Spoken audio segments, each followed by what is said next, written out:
오늘은 성화에 대해서 공부해 보도록 하겠습니다. 이 성화는 세 항으로 되어 있습니다. 세 항을 한번 읽어보도록 하겠습니다. 첫 번째 항에는 이렇게 기록되어 있습니다. 효과적으로 부르심을 받고 중생하여 그들 안에 새 마음과 새 영을 창조받은 자들은 그리스도의 죽으심과 부활의 공로를 통하여 그의 말씀과 그들 안에 내주하시는 성령으로 말미암아 실제로 그리고 인격적으로 더욱 거룩해진다. 즉 온몸을 주관하는 죄의 권세가 파괴되고 그리고 그 죄의 몸에서 나오는 몇 가지 정욕들이 점차 약해져 줄어지고 그들은 점차 모든 구원하는 은혜 안에서 활기를 되찾아 강건하게 되어 참된 거룩의 생활을 하게 된다. 이러한 거룩한 생활이 없이는 아무도 주님을 보지 못할 것이다. 이항입니다. 이 성화는 전 인격을 통하여 되어지는 것이지만 이 땅에서는 불완전하다.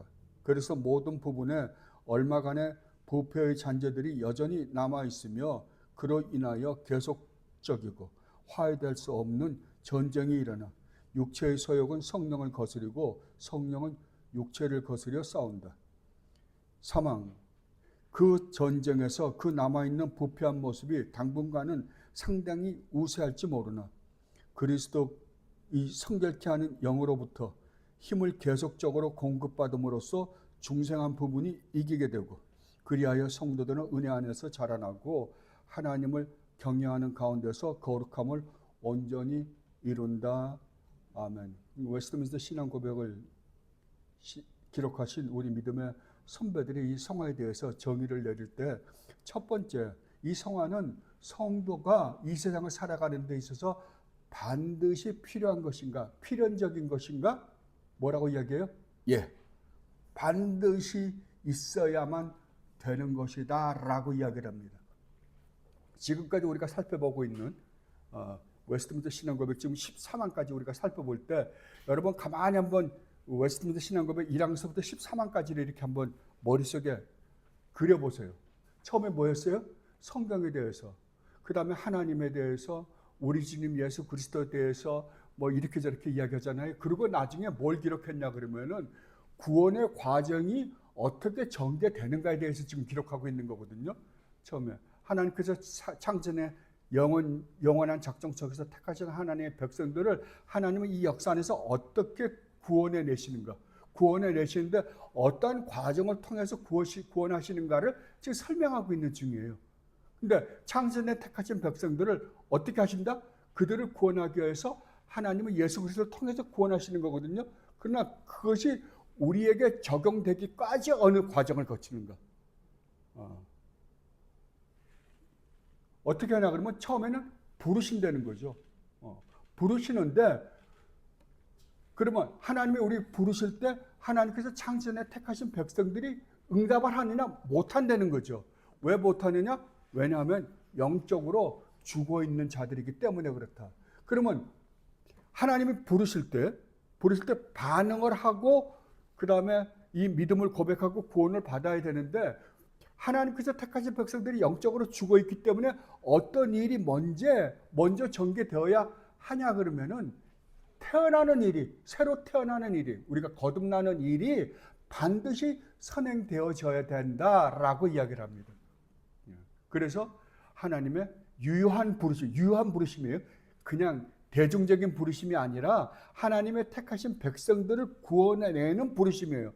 구원해내는 부르심에 바로 뭐가 역사를 하냐 그러면은 성령 하나님이 역사를 해서 허물과 죄로 죽었던 그들을 살려내서 반응하게 하는 일이 우리의 구원 역사에서 가장 먼저 일어나는 일이다라고 이야기를 합니다. 그리고 그들을 어떻게 한다? 하나님이 의롭다고 여긴다고. 그들을 의로운 존재로 만든 다음에 하나님께서 우리의 구원을 이루는 일을 계속해 나가신다 그러거든요. 그리고 바로 뭐라 그러냐 그러면 성화에 대해서 이야기해요. 근데 원래는 이 순서가 안 맞습니다. 하나님이 유효적 부르심을 하고 중생을 하면 반응이 뭘로 나타나냐 그러면 회심으로 나타나요. 믿음과 회개가 먼저 나타나야 되는데도 불구하고, 왜냐하면 믿음으로 우리가 의롭다함을 얻는 거지 믿음이 없이 의롭다함을 얻는 건 아니거든요. 그런데도 불구하고 웨스트민스터 신앙 고백을 지금 우리에게 소개하고 있는 분들은 믿음과 회개를 이 성화 뒤로 뽑아버렸어요.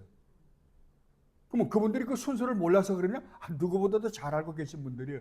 그럼에도 불구하고 뽑아낸 이유가 뭐냐 그러면은, 이 구원은 전적인 하나님의 주권적 은혜로만 된다는 것에 포커스가 맞춰져 있는 것 같아요.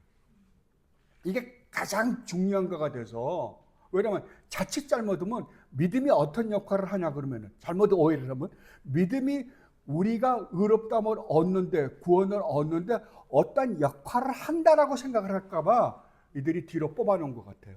그래서 칭의, 성화, 그리고 그 다음에 이것들을 하나님께서 반응케 하기 위해서 선행되는 것이 무엇인가? 믿음과 회개인데, 믿음과 회개조차도 무엇이냐 그러면은, 믿음과 회개가 하나님이 우리를 부르는데 반응하는 것이 아니라 하나님의 은혜로 우리에게 주어지는 선물이다라는 것을 말하기 위해서 이제 뒤로 뽑아놓은 것 같아요. 제 생각이에요. 제가 100%는 잘 모릅니다. 그러나 제가 보니까 왜 뒤로 뽑았을까를 고민해 보니까, 하나님의 은혜. 그래서 개혁주의를 한마디로 이야기하면 무엇인가라고 물어볼 때 개혁주의 신학자들이 항상 이야기하는 게, 개혁주의는 한마디로 은혜입니다. 은혜가 모든 것을 다 관장하는 것입니다 라는 것을 강조해서 가리키는 거 보면 그것 때문에 그러지 않았나 싶습니다.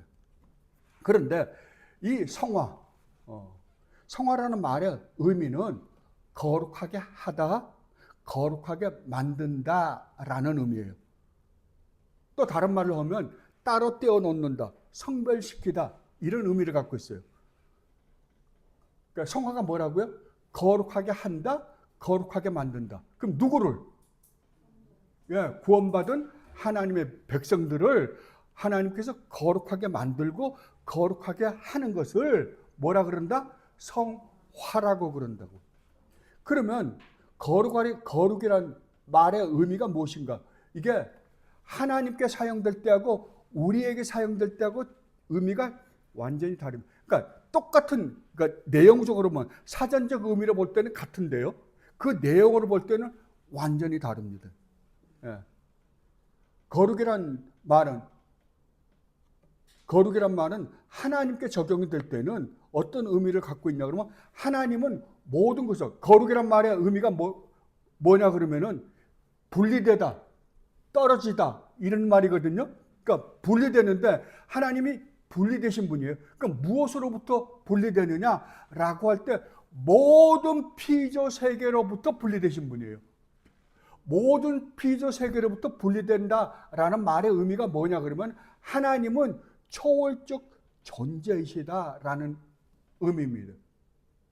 그러면 하나님은 초월적 존재이시다라는 말은 하나님은 스스로 존재하신 분이시며 영원하신 분이시다라는 의미예요. 여러분들이 조나단 에드워즈 목사님의 책을 읽으면 가장 많이 사용하시는 단어가 하나 있어요. 탁월함이에요. 자, 하나님의 영광 그러잖아요, 우리가. 하나님의 영광 그러면 이게 추상적인 의미가 돼서 뭔지 몰라요. 그 영광을 정확하게 이해하시는 분들은 거의 없어요. 근데 그것을 어거스틴 같으신 분들은 하나님은 아름다우시다, 칼빈 같으면 하나님은 달콤하시다, 그 느끼는 거잖아요. 느끼는 거예요. 그런데 조나단 에드워즈 목사님은 하나님의 영광을 뭐라고 표현하냐 그러면 하나님의 탁월하심이에요. 그러면 조나단 에드워즈 목사님은 왜 하나님을 탁월하다라고 했을까라고 할 때 거룩 때문에 그런 거예요. 거룩 때문에. 거룩이란 말의 의미가 뭐라고요? 초월하다라는 의미라 그랬죠. 피조 세계하고는 분리되신 분. 그런데 이 거룩이란 말의 진짜 의미는 가장 으뜸된 것, 더 이상의 최고가 없는 것, 그게 탁월한 거죠. 이것을 거룩이라 그래요. 그러니까 조나단 에드워즈 목사님은 이 하나님의 거룩하심을 뵐 때 이거를 묘사할 방법이 없는 거예요. 표현할 방법이 없는 거예요. 그러니까 뭐라고 표현했냐 그러면 가장 으뜸되신 분, 가장 어미하신 분, 가장 위엄이 있으신 분, 그걸 탁월이라고, 탁월하신 분이라고 묘사를 했거든요. 그래서 하나님께 이게 묘사될 때는 하나님은 초월하시다라는 말이 거룩이라는 말이에요. 그리고 또 하나는 거룩하다 그럴 때는 도덕적으로 완벽한 걸 거룩이라고 그래요. 순결하고 성결한 것. 그러니까 우리는 보통 거룩구라면 무슨 생각을 먼저 하냐 그러면 성결이라는 단어를 순결하다, 도덕적으로 완전하다라는 생각이 먼저 떠오르죠. 그러면 우리는 국어 사전적 의미를 갖고 있어서 그래요. 그러나 성경은 하나님이 순결하시다, 성결하시다, 도덕적으로 완전하시다는 것은 2차적인 의미예요.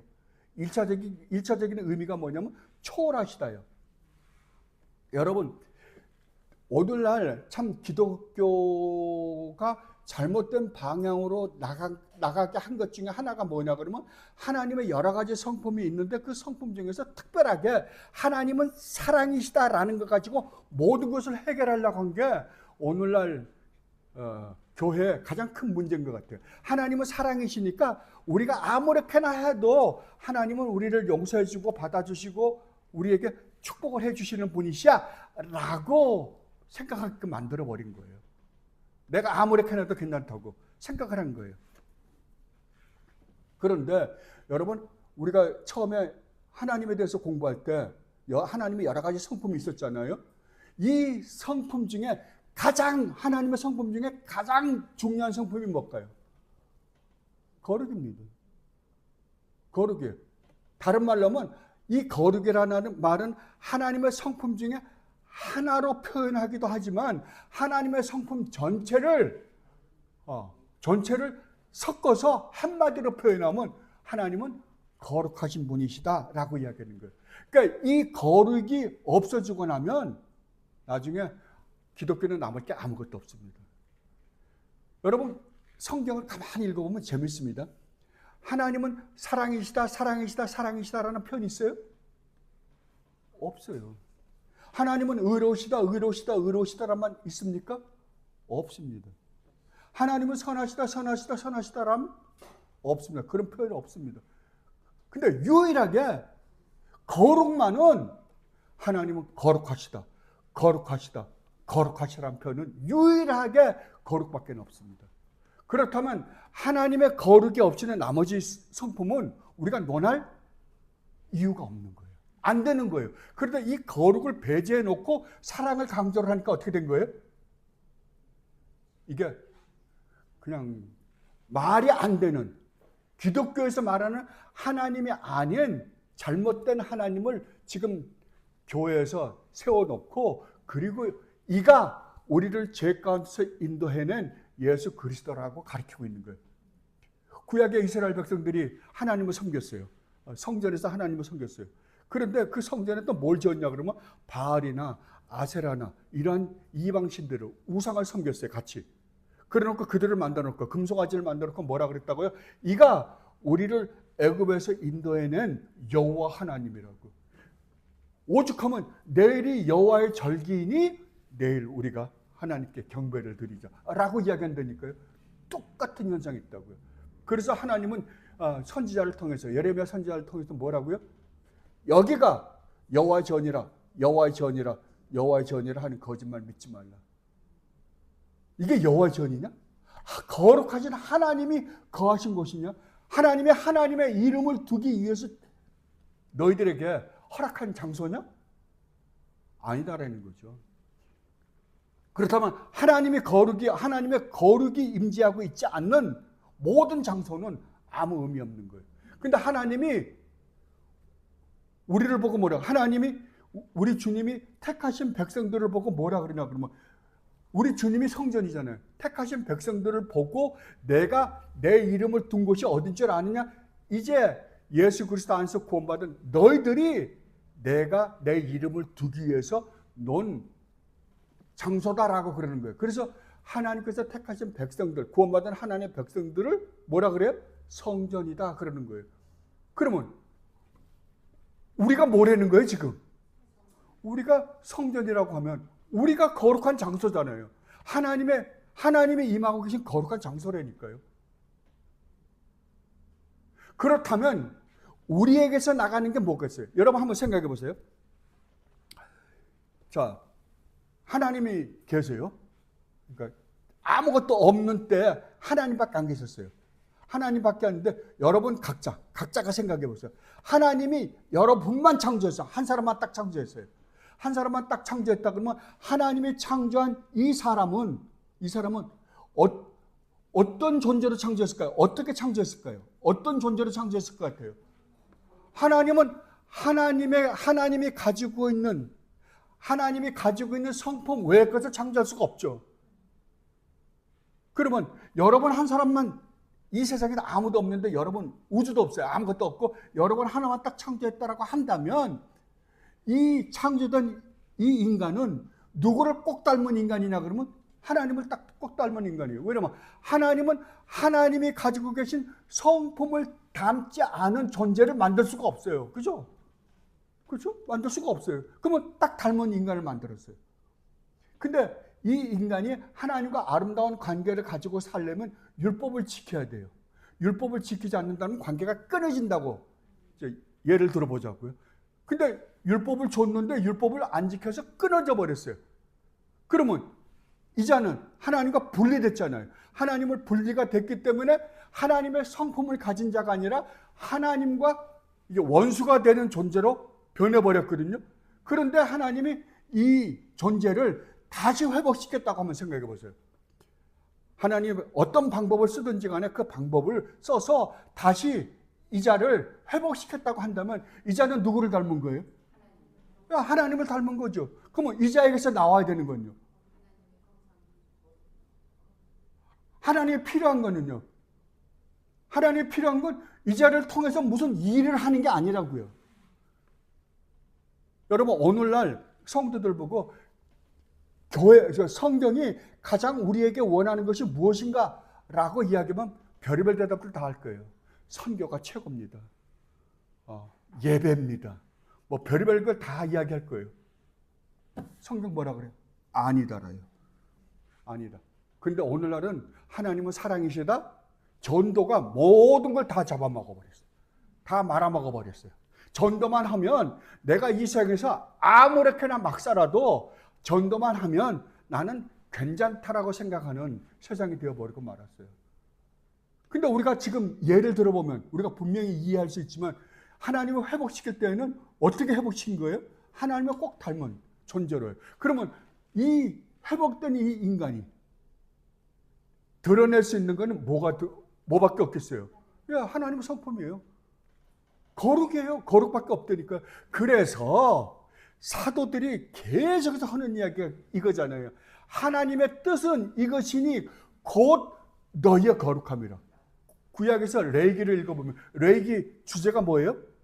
레위기 전체 주제가요? 거룩이에요. 한마디로요. 내가 거룩하니 너희도 거룩하라예요. 근데 이 거룩이 없어져 버렸다니까요. 교회 안에 여러분들 보세요. 온갖 비리가 저질러지고 온갖 비도덕적인 일들이 벌어지고 있는데도 불구하고 다 천국 같대요. 전 그런 천국 안 갑니다. 그런 천국은 성경에 없어요.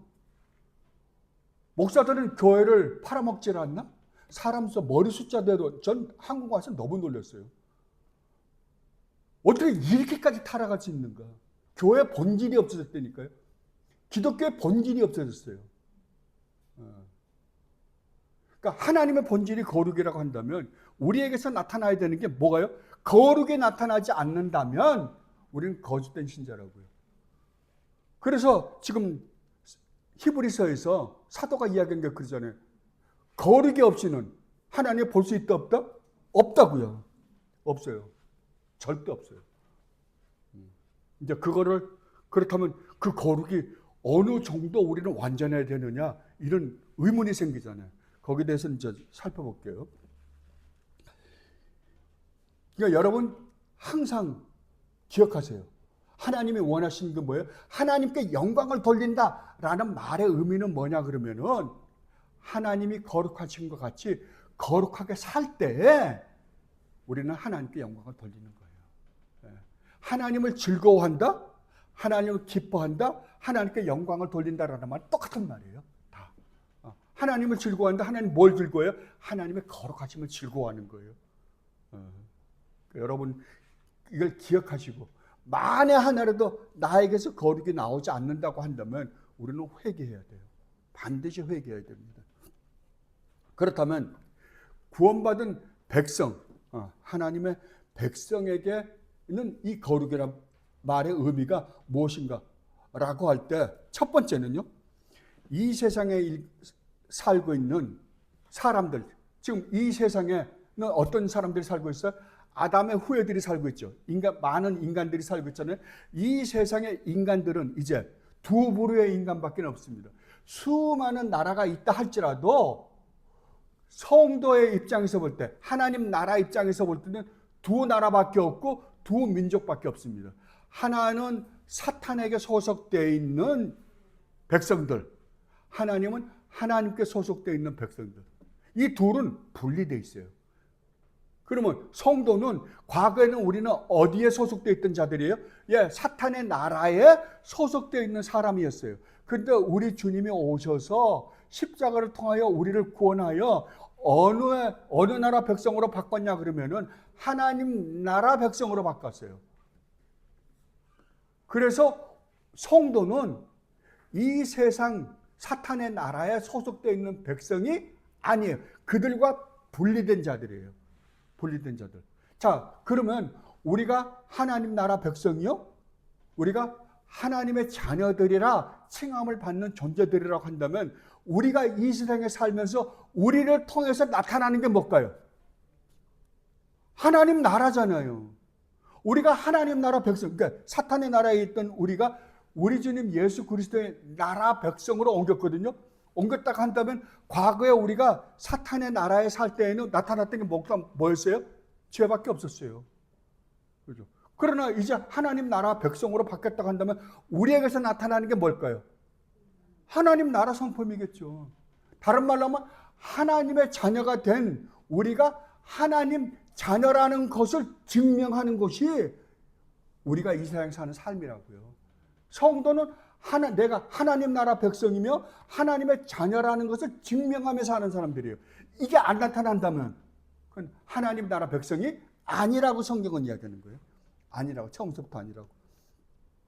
그래서 구별된 자로서의 아름다운 거룩한 삶을 우리는 살 수밖에 없다라는 거예요. 그게 두 가지네요. 세상, 아까는 하나님은 이 피조 세계로부터 분리되신 분이잖아요. 초월적인 분이시잖아요. 우리는 이 세상에 사는 사람들로부터 분리된 자들이라고요. 구별된 자들이에요.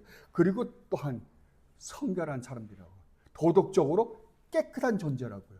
그러니까 성도는요, 세상이 지금 기준으로 하고 있는 도덕적인 관점에서 평가를 받는 사람들이 아니에요. 이 세상이 만들어 놓은 도덕과 윤리적인 관점에서 상식적이다 아니다라고 평가를 받는 사람들이 세상 사람들이라고 한다면, 우리는 누구 앞에서 평가를 받는 사람들이에요? 하나님 앞에서요. 하나님 앞에서요. 이건 훨씬 수준이 다른 거죠. 그런데도 불구하고 오늘날 기독교를 들여다보고 있으면 세상 사람들보다 더 못해요. 말이 안 되죠. 오죽하면 우리 믿음의 선배들은 뭐라 그랬어요? 과거에요? 청교도라 그랬어요. 얼마나 정말 하나님 앞에서 하늘나라 백성으로서 살아갔으면 세상 사람들이 볼 때 어떤 사람들이었어요? 퓨리탄이에요. 깨끗한 사람으로 보였다니까요. 세상적인 관점에서 볼 때 너무 거룩해 보였던 거예요. 그죠? 실제로 거룩해요? 아니에요. 그 안에 죄가 있음에도 불구하고, 죄악된 성품이 아직까지 남아 있음에도 불구하고 세상 사람들이 볼 때 그렇게 봤다니까요. 이게 성도예요. 그렇다면 이 성도는 하나님 나라 백성이 된 다음에 이 성화는 자라가는 건가? 여러분 어떻게 생각하세요? 자라가는 거예요? 아니에요? 자라가는 거기도 하고 아니기도 해요. 왜냐하면 우리가 거듭나는 순간 우리는 예수 그리스도의 성화, 완전한 성화를 우리는 가지고 있어요. 가지고 있지만 실제로 우리의 삶에서 우리는 우리가 예수 그리스도 안에서 거듭난 순간서부터 옛 본성은 죽여가고 하나님께서 우리에게 회복시켜 주신 그 새로운 성품으로 살아가려는 싸움을 하면서 점점 자라가는 거예요. 그러니까 이것은 한 번에 우리에게 주어진 것이기도 하지만 실제 삶에 있어서는 어떻게 보여요? 점점 거룩해. 옛날 옛 본성은 죽이고 새 본성을 점점 드러냄으로 말미암아 자라가는 것처럼 보이는 게 성도예요. 이 자라감이 없다면 성도는 어떻다? 거짓된 성도라고. 그렇다면 하나님이 우리를 구원하신 목적이 뭐예요? 목적은 거룩이에요. 근데 이게 1차적인 목적입니다. 하나님이 우리를 구원하신 1차적인 목적은 우리를 거룩하게 만드는 거예요. 우리 주님 예수 그리스도 안에서 우리 주님 예수 그리스도의 거룩으로 우리가 거룩한 존재가 되었지만 실제로 거룩한 삶을 사는 것을 성도라 그래요. 그러나 궁극적인 목적은 뭐예요? 이거 1차적인 목적이라 그랬어요. 우리를 구원한 궁극적인 목적은요. 하나님의 영광이죠. 항상 하나님의 영광이 목적이에요. 왜 그러면 1차적인 목적은 거룩인데 궁극적인 목적은 영광이냐? 하나님께 영광을 돌리고 하나님을 기뻐하고 즐거워하고 하나님께 영광을 돌리려면 우리가 거룩하지 않고는 안 되니까요. 거룩하지 않고는 안 되니까 그 궁극적인 영광을 이루기 위해서 1차적으로 하나님이 하시는 작업이 뭐냐 그러면은 우리를 거룩하게 만드는 작업을 우리 안에서 하시는 거예요. 그러니까 이것을 여러분들이 머릿속에 두시고 이제 하나하나 살펴보는 대로 따라와 주시기를 바랍니다. 자, 1장을 다시 한번 읽어보십시다. 1장입니다. 첫 번째, 이 1장은 두 문장으로 우리가 나눠서 생각해 볼 수 있는데요. 첫 번째 문장은 이렇게 기록되어 있습니다. 효과적으로 부르심을 받고 중생하여 그들 안에 새 마음과 새 영을 창조받은 자들은 지금 누구를 전제로 하는 거예요? 효과적으로 부르심을 받고 또 중생했고, 근데 중생함으로 말미암아 어떤 효과가 나타났냐 그러면은 그들 안에 과거에는 없었던 사탄의 종으로 있던 그들을 구원해서 중생시켜서 거듭나게 해서 그들 안에 새 마음과 새 영을 창조함 받은 자들이에요. 이걸 쉽게 얘기하면 우리 주님 그러시죠. 거듭났다고. 물과 성령으로 거듭난 자들은 이 말이에요. 그래서 새 마음을 받은 거예요.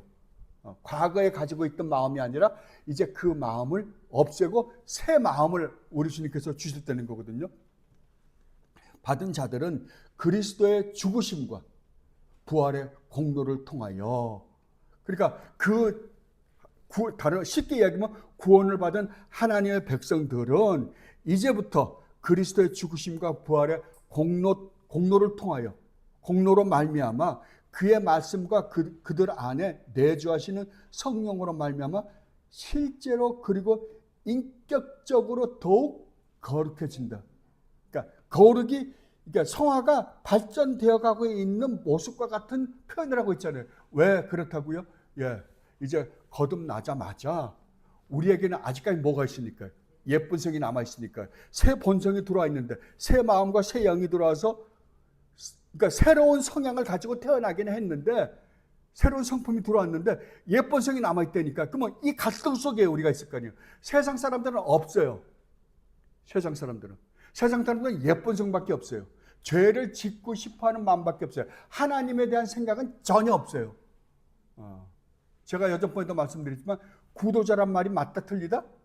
아니라고요. 하나님을 찾는 자가 있다 없다? 이 세상 사람들은 없어요. 하나님을 찾긴 찾는데 어떤 하나님을 찾냐 그러면은 나에게 유익을 주는 하나님을 찾는 거예요. 그런 하나님은 기독교 하나님이다? 아니다라는 거죠. 그러니까 구도자란 말은 없어요. 순례자만 있는 거예요. 그죠? 그런데 구원받고 나니까 우리가 이 몸은 그대로잖아요. 영적으로 거듭났으니까 새로운 성품이 들어왔어요.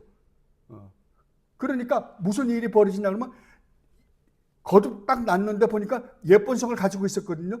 또 새로운 마음과 새 영이 들어왔어요. 그러고 나니까 이 두 개가 어떻게 되겠어요? 갈등을 일으키기 시작하죠. 이제부터.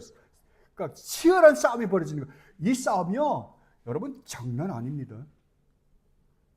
이게 3차 대전보다 더 무시무시한 싸움이에요.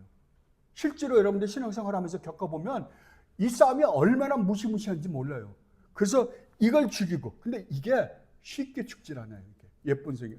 왜냐하면 우리가 살고 있는 이 세상 자체가 총체적으로 타락했기 때문에 그래요. 그러니까 육신의 정력뿐만 아니라 눈으로 보고 있는 안목의 정력. 그리고 우리는 태생적으로 타락할 때 어떻게 타락했어요? 우리가 하나님과 같이 되고 하나님처럼 되고 싶어 타락했잖아요. 하나님처럼 되고 싶어서 타락한 모든 인간은 다 이기적이에요. 내가 하나님이다예요. 내가 하나님이다. 여러분 가만 보면 아닌 것 같죠? 여러분 다 똑같아요. 모든 중심이 나예요. 나. 예수님도 하나님도 하나님을 믿으라고 하면 내 존재가 없는데, 자, 우리는 나와 상관없이 우리는 오직 하나님만을 바라보고 하나님만을 모시고 살아야 된다고. 아니, 나라는 존재가 없는데 하나님 무슨 유익이 있어요? 이런. 그죠? 나라는 존재가 있어야 하나님도 있고, 나라는 존재가 있어야 이 우주도 있고, 나라는 존재가 있어야지 이 세상에 이런저런 것이 필요하고 있는 거 아니냐? 내가 없어지는데 하나님은 무슨 상관이냐라고 생각한단 말이에요. 그래요? 아니라니까요. 이게 타락한 인간들이 갖고 있는 모든 사고방식이에요. 중심이 누구에게 있어요? 나에게 있어요. 나에게. 그러니까 모든 것이 나를 중심으로 해서 돌아가지 않으면 그냥 화가 나서 못 견디는 거예요. 여러분, 그래서 부부싸움 하는 거예요. 아예 한편이 져서 무릎을 꿇던지요. 그러기 전에는 몽땅 자기가 중심이 되니까 트러블이 생기는 거예요. 다 몽땅 다가.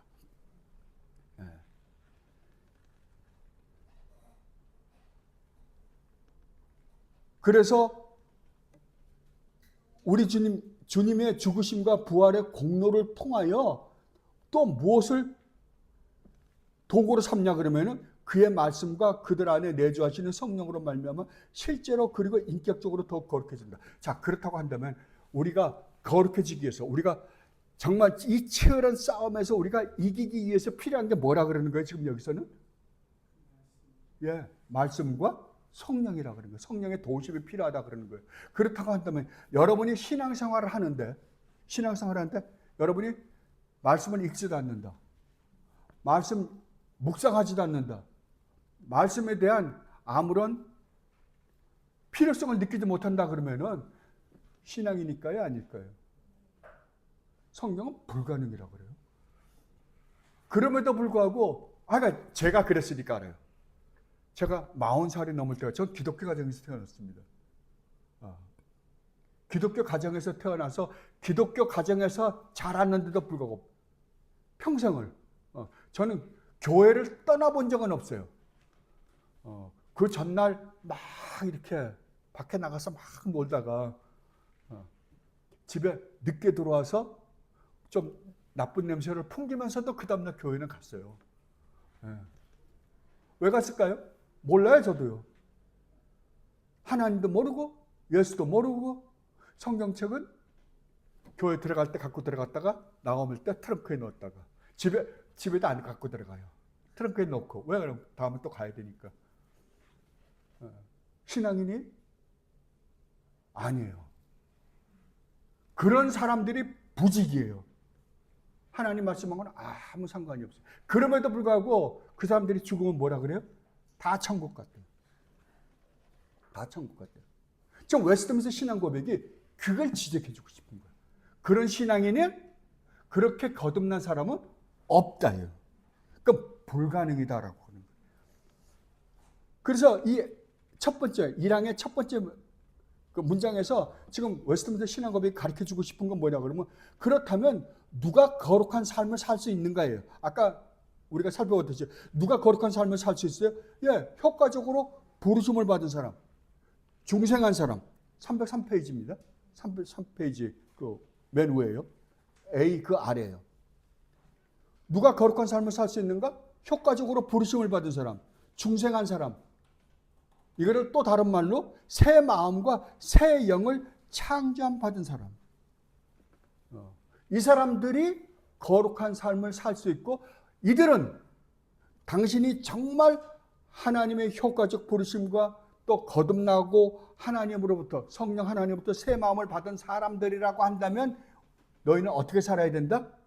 이 거룩한 삶을 반드시 살아야 되는 사람들이다라는 것을 이야기하고 싶어서 이렇게 말씀하신 거예요. 그렇다면 하나님의 택하심을 입은 사람, 구원받은 하나님의 백성들은 어떻게 해서 이런 은혜를 입게 되었는가? 뭐라 그래요? 예수 그리스도의 죽으심과 부활의 공로 때문에 너희들이 이렇게 됐다라고 말씀을 하세요. 그것을 로마서 6장 5절로 7절에서 이렇게 말씀하십니다. 만일 우리가 그의 죽으심과 같은 모양으로 연합한 자가 되었으면 또한 그의 부활과 같은 모양으로 연합한 자도 되리라.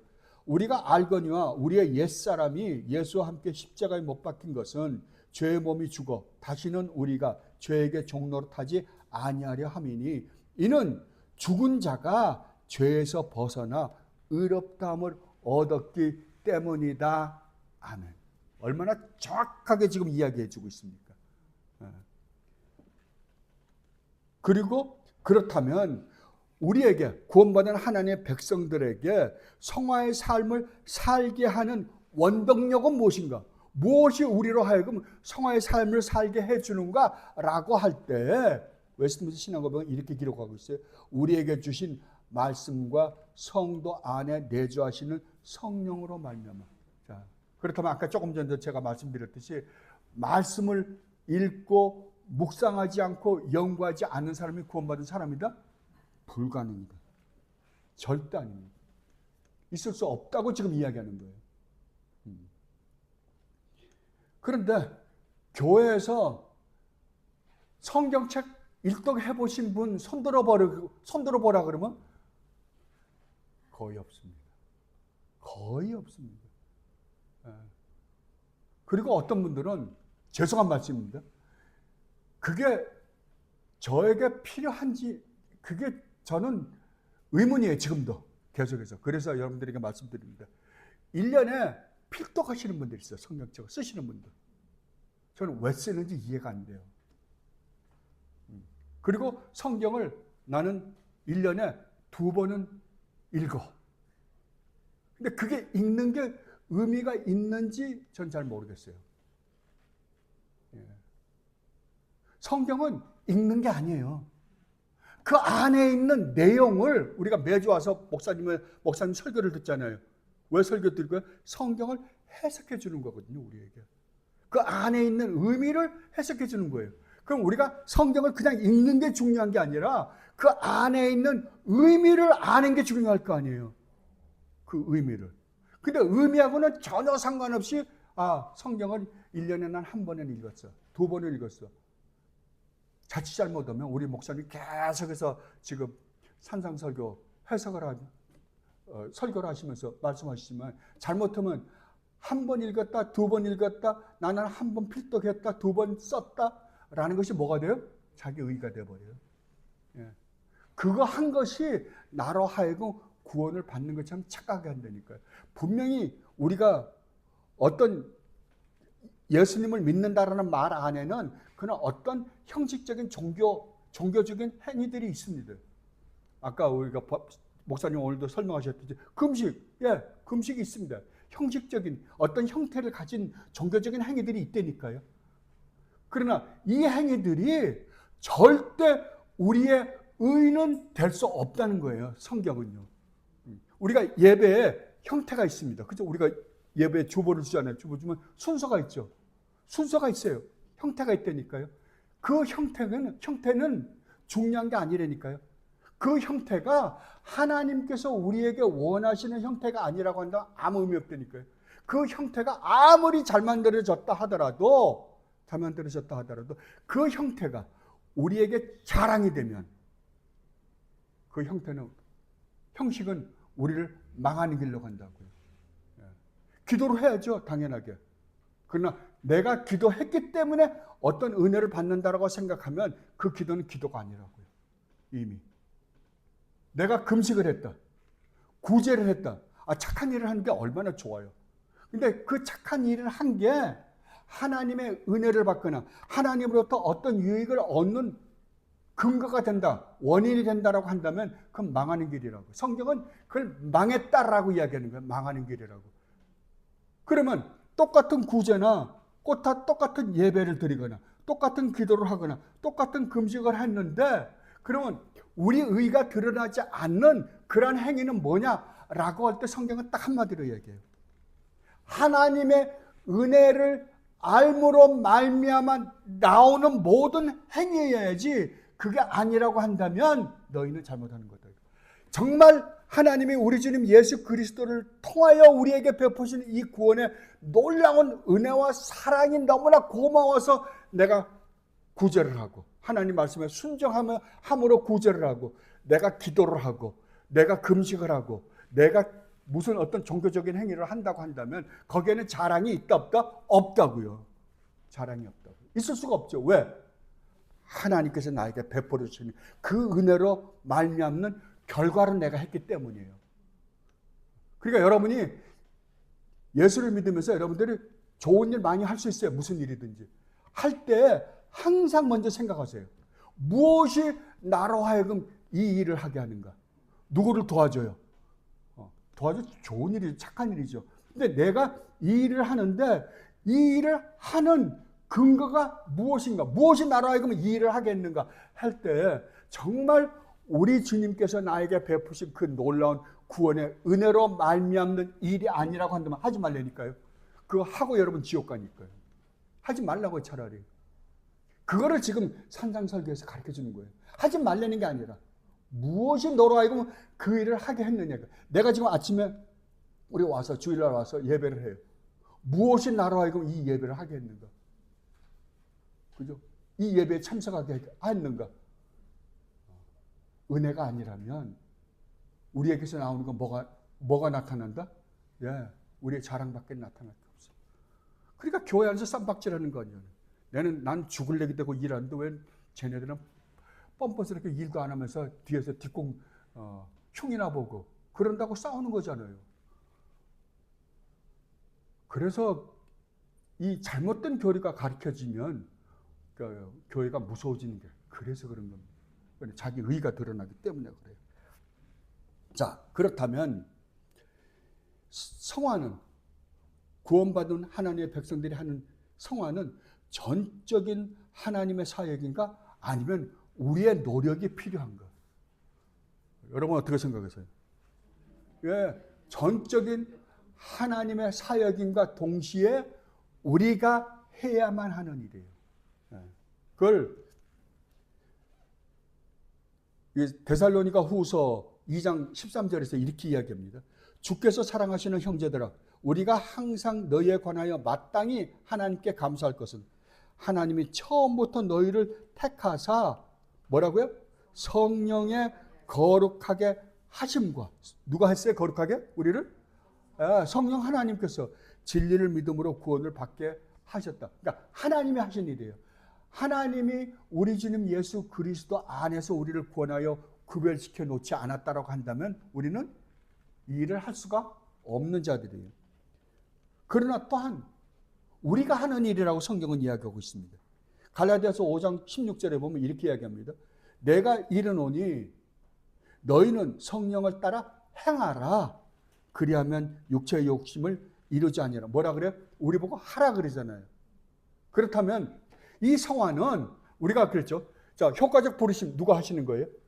그러니까 창세전에 우리를 택한 거 하나님이 하시는 일이에요. 효과적 부르심 하나님이 하시는 일이에요. 그 다음에 우리를 거듭나게 하시는 것 하나님이 하시는 일이에요. 우리를 의롭다고 만드신 일 하나님이 하셔요. 양자 삼으신 거 하나님이 하세요. 그죠? 이거 하나님이 하신 일이에요. 그러나 유일하게 믿음을 고백하고 회개하는 건 누가 하는 거예요? 하나님이 하심과 동시에 우리가 하는 거예요. 이 성화도요, 하나님이 하심과 동시에 우리가 하는 거라니까. 주권적인 하나님의 주권과 우리가 하는 일이 합작품이에요, 이거는. 그래서 여러분들이 잘 아시는 빌립보서 2장에서 사도 바울이 이렇게 논증하고 있습니다. 빌립보서 2장 12절에서 13절에 이렇게 말씀하고 있습니다. 그러므로 나의 사랑하는 자들아, 너희가 나 있을 때뿐 아니라 더욱 지금 나 없을 때에도 항상 복종하여 두렵고 떨림으로 너희 구원을 이루라. 너희 안에서 행하시는 이는 누구시니? 하나님이시라고. 우리 안에서 행하시는 일이 하나님이에요. 누가 먼저 하는 거예요? 우리 안에서 일하시는 성령 하나님이 먼저 일하시는 거예요. 자기의 기쁘신 뜻을 위하여. 자기의 기쁘신 뜻이 뭐예요? 아까 거룩이라고 그랬죠? 데살로니가 후서에서. 자기의 기쁘신 뜻을 위하여 너희에게 소원을 두고 행하게 하시나니 모든 일을 원망과 시비가 없이 하라. 그러니까 하나님이 우리 안에서 일하시는 것이 먼저 있고 그 일하심으로 말미암아 우리가 하는 일을 뭐라 그런다? 성화다 그런다라고 이야기를 합니다. 여러분들이 성경에서 말하는 단어들하고 세상에서 국어 사전적 의미의 단어들하고 많이 차이가 나는 것을 여러분들은 성경을 읽으면서 많이 깨닫게 될 거예요. 예를 들면 소망이라는 단어도 마찬가지입니다. 여기서 지금 소원을 두고 행하게 하신다라고 할 때 소망을 두는 거잖아요. 자, 그러면 세상에서는 소망이 뭐예요? 우리가 축구 시합을 우리나라하고 다른 나라하고 축구 시합을 하면 우리가 우리나라가 이기기를 원하죠. 그런 걸 뭐라 그래요? 소망이다 그러잖아요. 그러니까 이렇게 되었으면 좋겠다라는 의미로 사용하는 것이 소망이에요. 그죠? 근데 성경에서 말하는 소망은 그게 아닙니다. 성경에서 말하는 소망은 우리가 다른 나라하고 우리나라가 축구 시합하는데 오늘 저녁에 축구 시합하는데 내가 응원하는 팀이 이겼으면 좋겠다. 이걸 소망이라고 한다면 성경에서 말하는 소망은 이루어진 것을 소망하는 거예요. 성경에서 소망한다. 여러분들 성경을 읽으면서 소망이라는 단어가 나오면 한번 찝어보세요. 성경에서 말하는 소망. 믿음은 바라는 것들의 실상이요. 보지 못하는 것의 증거다라고 할 때 바라는 것이 뭐예요? 소망이잖아요. 근데 소망은 이미 이루어진 거라니까 이루어진 것을 우리가 바라는 거예요. 지금 여기 빌립보서에서 이야기한 거예요. 그것을 성경은 소망이다 그래요. 그러니까 세상에서 사용하는 소망이라는 단어와 기독교, 이 성경이 말하는 소망은 차이가 뭐가 있어요? 그러니까 세상에서 말하는 것은 아직 이루어지지 않은 것을 우리가 바라는 건데 성경에서 말하는 건 이루어진 것을 말하는 거예요. 이루어진 것을. 그것을 이제 우리가 사망에 보면 그래서 우리는 반드시 승리하게 될 것이라 그러는 거예요. 사망에서. 그리고 두 번째 문장은 이렇게 기록되어 있습니다. 즉 온 몸을 주관하는 죄의 권세가 파괴되고 그리고 그 죄의 몸에서 나오는 몇 가지 정욕들이 점차 약해져 줄어지고 그들은 점차 모든 구원하는 은혜 안에서 활기를 되찾아 강건하게 되어 참된 거룩의 생활을 하게 된다. 자, 그러면 온몸을 주관하는 죄의 권세가 파괴된다. 그러면 죄의 권세가 우리 안에 있다는 거예요? 없다는 거예요?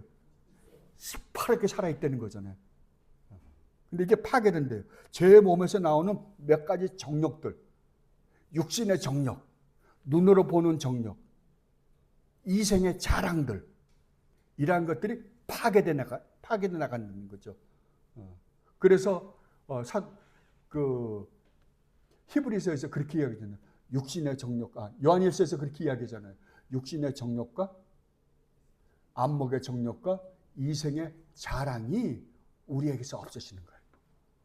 없어지고 그 다음에 우리에게서 나오는 게 뭐라고요? 점점 더 하나님의 성품, 거룩한 성품들이 우리에게서 나타나는 것을 뭐라 그런다? 이것을 성화다 그런다라고 이야기하는 거예요.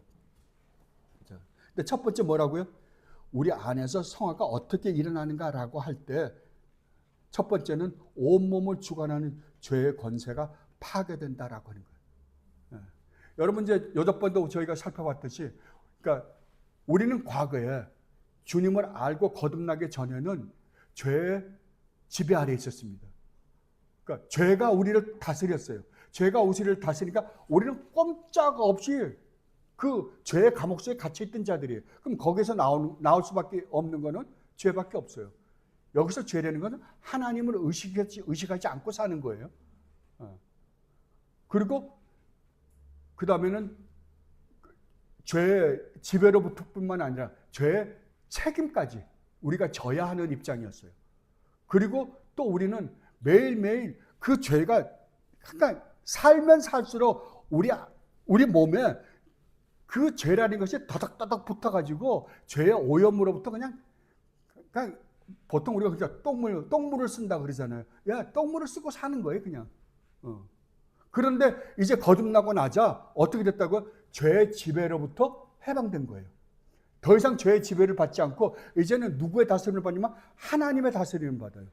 그리고 죄의 책임으로부터 더 이상 구속을 받지 않아요. 왜요? 우리 주님이 십자가에서 우리가 받아야 될 그 벌을 다 해결했기 때문에 죄의 책임으로부터는 우리가 완전히 해방됐어요. 죄의 지배로부터, 죄의 책임으로부터는 완전히 해방됐거든요. 한 가지가 안 된 게 있어요. 죄의 오염이에요. 이거는요, 계속 뜯어내야죠. 계속 뜯어내면 싸는 거예요. 그리고 이거는 죽이고, 파괴시키고, 그리고 점점 더 하나님의 성품을 우리의 삶에서 드러내며 사는 자들을 뭐라 그러냐 그러면은 성도다라고 그래요. 성도다. 그리고 제 몸에서 나오는 몇 가지 정욕들이 그래서 점점 더 약해져 간다라고 이야기해요. 그리고 세 번째로 구원받은 하나님의 백성들은 점차 모든 구원하는 은혜 안에서 활기를 되찾아 강건하게 되어 참된 거룩의 생활을 하게 된다. 그런데 재미난 건 되찾아 점점 더 하나님의 성품을 닮아가는 자들이 된다는 거 아니에요. 근데 이걸 무엇을 통해서 하느냐라고 할 때 은혜 수단들을 사용해라 라고 성경은 이야기하고 있어요. 그러니까 은혜 수단이 뭐예요? 말씀, 예배, 기도, 성도에게, 여기에 성도의 교제 굉장히 중요합니다. 성례, 찬송. 어떤 사람 무교회주의자들이 있습니다. 무교회주의. 난 교회 필요 없어. 난 하나님과 내가 직접 관계를 가지고 아름다운 관계를 가지고 살기 때문에 교회는 필요 없어 라고 하시는 분들이 있어요. 아시스 프로 목사님이 이런 말씀을 하시더라고요. 어떤 한날 자기 친구가 아시는 목사님이 그 성도네 집에 교회를 갔대요. 근데 그 사람이 거듭났다고 그러고 난 다음에 1년에 한 2번씩밖에 교회 안 온대요. 그러니까 이제 목사님이 찾아가셔서 아니 어떻게 교회는 1년에 한 2번만 오시고 교회 출석을 하지 않으시냐고. 그러니까 이분이 하는 말이 저는 거듭난 이후로 직접 하나님과 아름다운 관계를 가지고 매일 살기 때문에 구태여 교회가 필요 없습니다 라고 이야기했대요. 근데 마침 그분이 이 목사님이 오신다, 신방 오신다 그러니까 대접을 해드리려고 고기를 구워서 대접하려고 하면 그 미국에 가면 그 탄 있죠? 조개탄이라 그러나요 그거? 탈코. 찰코리요. 그걸 가지고 이제 그 불을 피워서 이제 불을 피우고 있는 도중인데 그 목사님이 가만히 있더니 거기 가서 아무 말도 안 하고 거기 가서 찰콜 하나를 꺼내가지고 딱 밖으로 놨대요. 밖으로 한참 놨다가 이제 그 다음에 불이 확 핀 다음에는 불이 피었는데 활짝은 안 핀 것 같아요. 그래서 조금 핀 그 찰콜 하나를 끄집어내다가 밖에다가 놓고 한참 이제 고개를 구우려면 좀 시간 걸리잖아요. 그 다음에 그분을 데리고 가서 이렇게 보니까 아까 저 찰콜이 어디 있었죠? 그러니까 요 안에 있었다고. 지금 밖으로 꺼내니까 어떻게 됐죠? 죽었다고. 뭘 가리키려고 그랬을까요? 성도가 교회를 떠나서는 절대 잘하지 않습니다.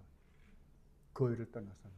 왜냐하면 하나님이 교회를 세웠을 때 하나님이 하시고자 하시는 일이 바로 그거였기 때문이에요. 하나님은 무엇을 통해서 성도들을 거룩하게 만들고 싶어 하셨다고요? 교회를 통해서요.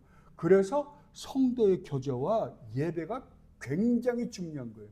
그럼에도 불구하고 수많은 사람들이 자기는 교회가 필요 없다 라고 생각하시는 분들이 얼마나 많은지 모르겠어요. 그걸 우리가 보통 무교회주의자라고 그러잖아요. 네. 굉장히 많습니다. 그거는 절대로 성경적이 아니다라는 거예요. 지금 그 이야기를 해주는 거예요. 지금. 네. 그렇다면 이 성화는 반드시 필요한가? 뭐라고 말씀하세요?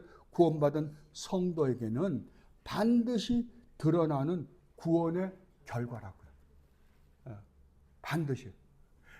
여기서 분명히 여러분들이 알아야 될 것은 이 성화가 우리를 의롭게 하는 건 아닙니다.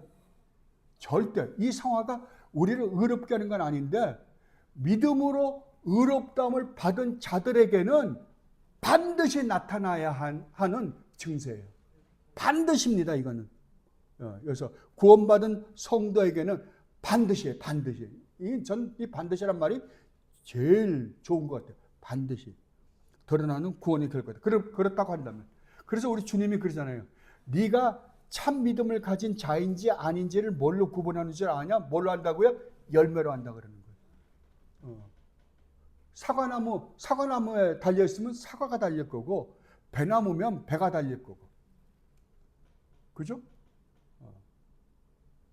그런데 아니 사과가 열렸는데 이 나무는 배나무야 그러면 말이 안 되잖아요.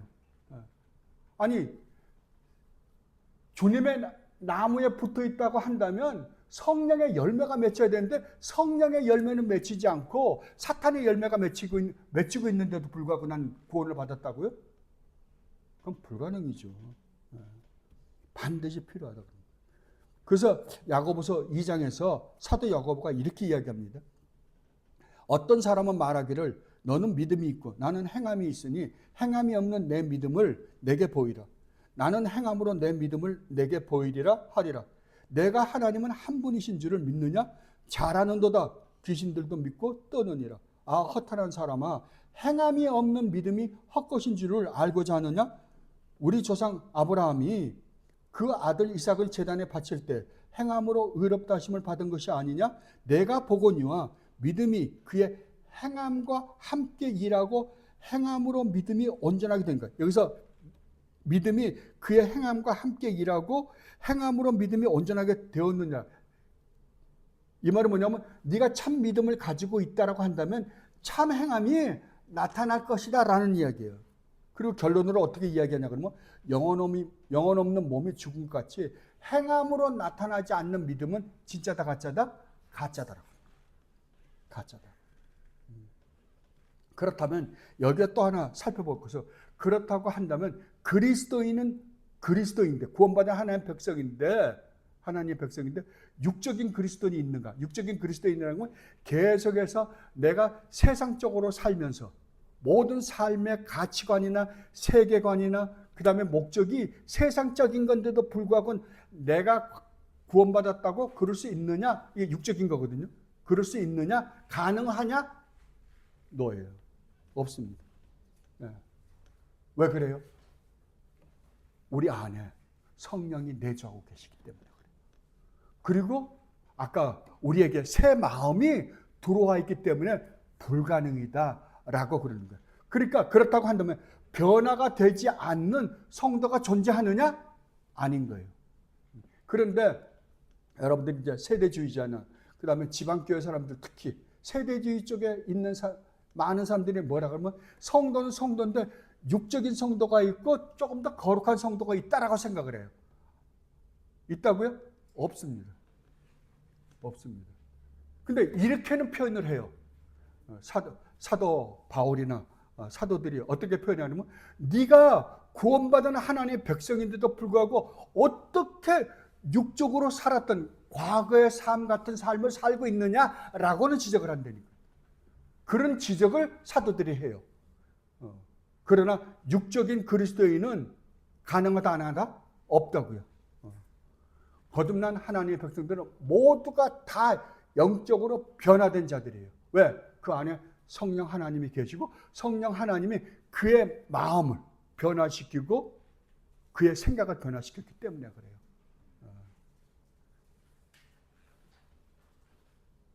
그러니까 여러분이 이걸 하나 분명히 해둬야 되거든요. 인간이 처음에 하나님이 인간을 창조하실 때 아주 하나님의 성품을 닮은 아름다운 존재로 창조했잖아요. 그래서 인간에게 있는 성품이 뭐냐면 지식, 지성, 감성, 의지를 갖고 있는 거거든요.